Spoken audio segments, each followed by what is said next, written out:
kapuso, dito ako ngayon sa footbridge sa kanto ng Roses at Quezon Avenue. Dala ko itong isang uri ng chips. Ayan. So, mahuhulaan natin sa mga kapuso natin dito kung anong klase ng chips ito. At malalaman natin kung mahuhulaan nila. Okay? Sarap. Sarap. Anong lasa? Ang dilis. Hindi dilis.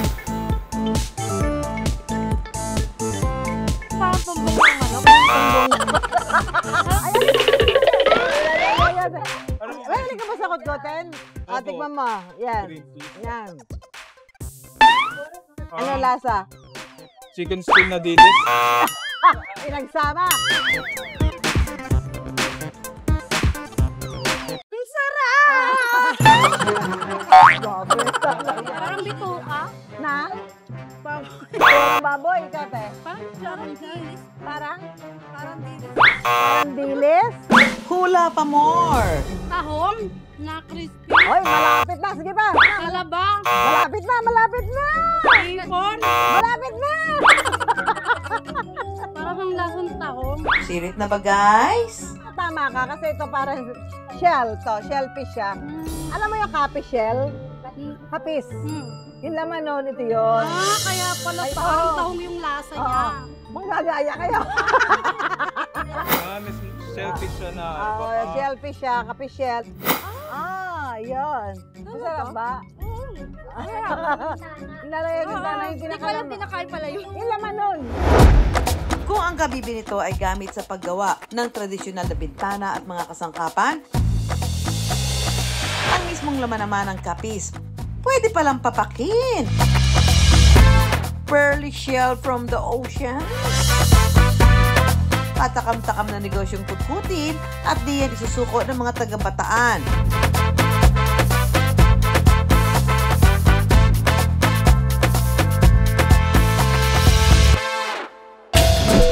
Kilala ang bayan ng Samal sa Bataan sa paggawa ng mga kasangkapang yari sa kapis shell. At para hindi naman masayang ang mismong laman ng kapis, nakasilip ng ideya ang chef na si Jonathan sa Kapis Window of Opportunity. Yung meat byproduct lang siya, pero binebenta siya sa palengke. Kami, na bibili namin, ginagawa namin ulam. Pero ayun na nga, pagdating sa ibang bayan, hindi na nila kilala. So naisipan ko siyang gawin. Hopefully, in the future, makilala rin yung town namin, hindi lang sa kapis shell industry, kundi rin sa kapis meat. Matapos mag-judge sa isang cooking contest, ang mismong laman ng kapis ginawang malinamnam na chips ni Chef Jonathan. Doon sa mga ginawa ng mga contestants, normally kasi mga lutong bahay or mga ulam lang. So naisip ko, paano natin na maipapakilala sa ibang bayan yung mga products natin na ito kung hindi siya fresh. So naisipan kong gumawa nga ng mga ganito para maipak siya sa mas matagal ang shelf life para mas matikman sa ibang bayan. Ngayong araw na ito, papakita natin kung paano ginagawa ang salted egg kapis.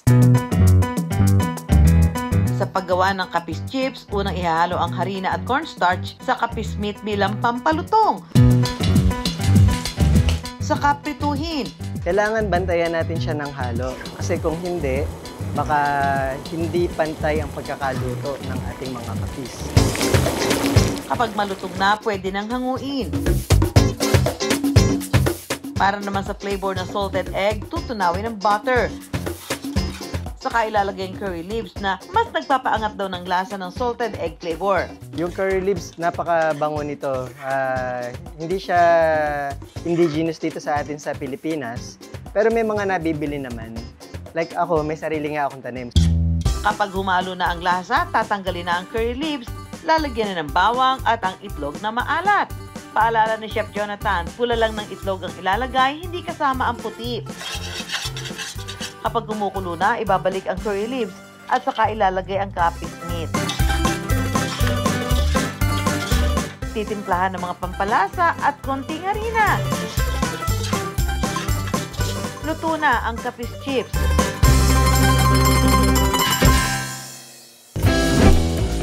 Nabibili raw ni Jonathan sa palengke ang kapis meat ng 70 hanggang 80 pesos kada kilo. Sa 1 kilo, nakakagawa na ako ng mga 6 packets ng ganito na naibebenta ko naman ng around 260 to 270 per packet of 100 grams.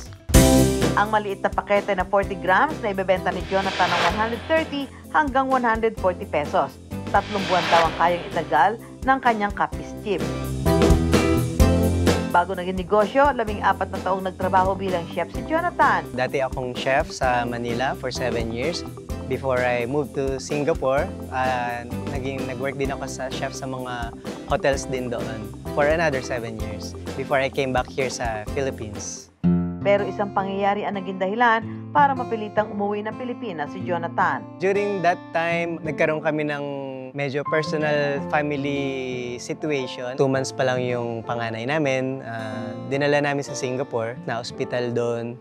So, medyo malaki yung nagastos. So, nung umokay na, inuwi na namin dito.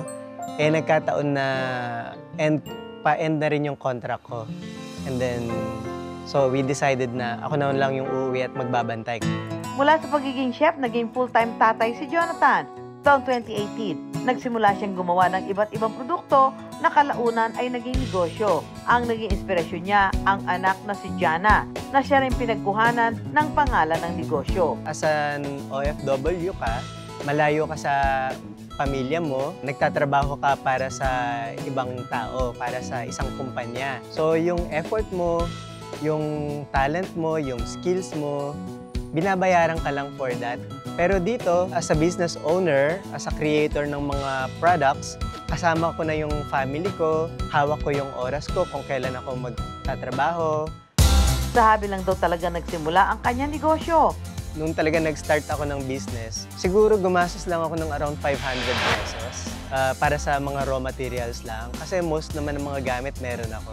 So from there, kumita, nipon ko lang. Tapos bali, parang niro-roll over ko lang talaga siya. Pinapaikot ko lang. Hindi raw naging madali ang pagpapakilala noon sa kanyang mga produkto. Ang naging strategy niya, pagsali sa mga bazaar. Ang pinaka-epektibong paraan para daw makabenta, magpa-free taste. Dapat sa ngayon, yung ikaw na yung maglalapit ng mga produkto mo sa mga tao. Ang advantage nga kasi sa mga bazaar, paiba-iba yung mga tao na nakikita mo. At the same time, napapatikim mo sa kanila kung ano yung lasa ng mga produkto without hard selling. Dahil sa mga bazaar, kumikita raw siya ng malinis na 20,000 pesos sa isang buwan. Malayo man sa sinasahod noon sa ibang bansa, ang mahalaga raw ay kasama niya ang kanyang mga anak. Definitely, mas pipiliin ko na mag-business dito sa atin. Dahil nga, ayun, kasama ko yung pamilya ko dito, saka yung freedom of time. Dati sa kabibilang nakahuhugot ng pakinabang, habang ang mismong laman kung di pang ulam, itinatapon lang. Pero dahil sa malikhaing panlasa, ang linamnam ng kapis, may dala ng umaalong biyaya.